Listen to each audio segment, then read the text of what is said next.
Should you buy a Dyna or a new Softail? Let's talk about it. What's going on, YouTube? FXCLS Brooklyn is back in the building, and we're coming at you live out here in the mountains on the old 2001 FXDX, the Bushwick bike. And yeah, man, feeling good today. We're up early. We're gonna keep it moving. And yeah, I wanted to address this question. One of my subscribers by the name of Casey had wrote into me previously.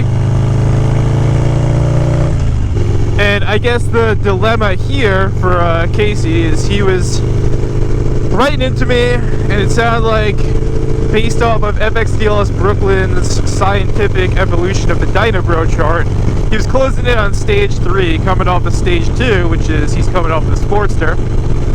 And it's 2022, which is a really interesting time to be into performance Harley-Davidson. And he was just asking me, you know, given all the options that are out there right now, what do I think is the best way to go in his scenario in terms of, should he take his money and go modern and get something like a Lowrider ST, or just the standard Lowrider S, or should he believe all the internet hype about the Harley-Davidson Dyna, and should he go the Dyna route and buy a bike that you can no longer get new? And first off, Casey, thank you for the question, as always. I'm sure this will help some other people out. It's interesting because, you know, when I was coming off stage 2, my Sportster stage, I was in a very different world of Harley-Davidson. This was 2015 for me, so for me, the modern sport, the modern performance Harley-Davidson was the Dyna line. It was obviously still thriving back in 2015. I don't know if you'd say it was thriving, but it was about to be with the release of the FXDLS, the Dyna Lowrider S, which, as you know, was an important part of my journey. But in 2022, it's different ballpark these days, right? So let's look at the facts, right? The facts are, if you get, say, a 2022 Softail Lowrider S, it is gonna perform better than any stock Harley-Davidson Dyna. You can, I get it. I run my Dynas, I love my Dynas, but anyone who's ridden those bikes and also owns a Dyna is not gonna argue that. You cannot argue that. You know, out the box, those bikes are gonna perform better, hands down, right? So that's the first thing. The first thing to take into consideration, right? Now, for me, and I know it's similar to a lot of my subscriber base out there, for me, I kind of grew up around twin cams, right?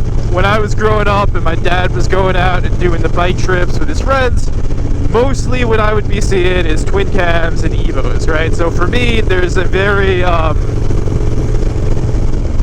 there's a sentimental section of my heart that, you know, is dedicated to twin cams. To me, that's what a Harley-Davidson sounds like, that's what a Harley-Davidson feels like, right? Now, this is a separate video, and I'll talk about this in a separate video, but when they came out with the Milwaukee 8s, and I ride those Milwaukee 8s, I feel like there's kind of just something that gets lost in that modern rendition of the Harley-Davidson. There's something that doesn't feel as visceral, there's something that doesn't feel as traditional Harley-Davidson that I still could feel in a bike like this, which has a twin cam.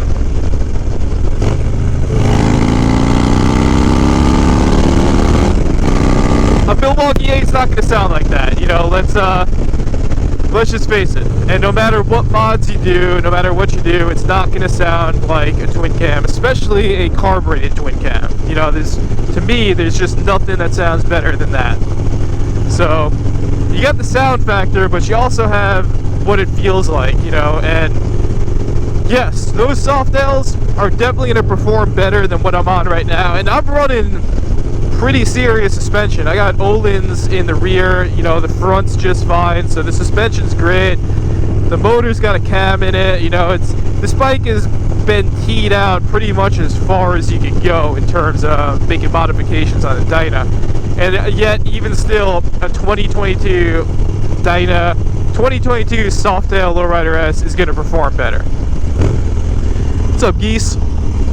So, it's hard to say, you know, because I just wasn't in that boat back in 2022. But honestly, from all the miles I've done on Dynas and FXRs and all the test rides I've done on the new Softails, if it were gonna be my main bike, right, I would hands down say buy a Softail. You know, buy the new Lowrider S, buy the new Lowrider ST if you think you're gonna be putting in that amount of miles, you know. Hands down do that. That's how, that would be my recommendation for you.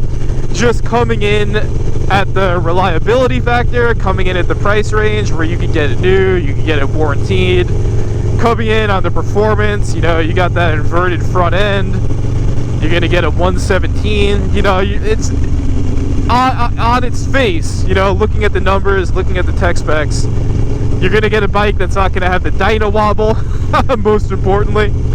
So on its face, if it's gonna be your main bike, your main bike or your only bike, I would say in 2022 you should buy a Softail, man. Unless it's not going to be your only bike, or if you've ridden multiple Dynas, you know, you've ridden the early Dyna, the one that I'm on right now, the carbureted Dyna,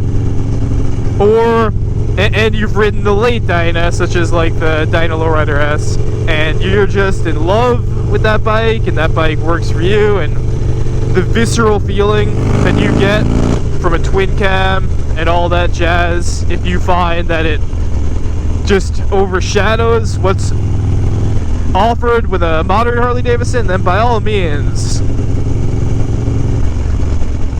go ahead and pull the trigger on whatever Dyna you find on there that you think is right for you. But just being reasonable and logical here, again, it's 2022. If it's going to be your only bike, you know, then FX Deals Brooklyn's going to tell you hands down, just buy one of the new Softails, man. Is it going to offer that visceral Harley-Davidson character that a Dyna is going to offer? No, it's not. Can you get it to the point where maybe it does offer that? Honestly, I don't know enough about those bikes and those motors to tell you that it will. But what's going to be more reliable, what's going to be those bikes, dude, and you're going to be spending way less money to make it perform like that. So that's my advice. You know, as always, the comment section gets very lively when I talk about this topic. You know, a lot of people have some pretty strong feelings about this, so if you're in the same boat as Casey, by all means, check out the comment section. There's usually a couple in there that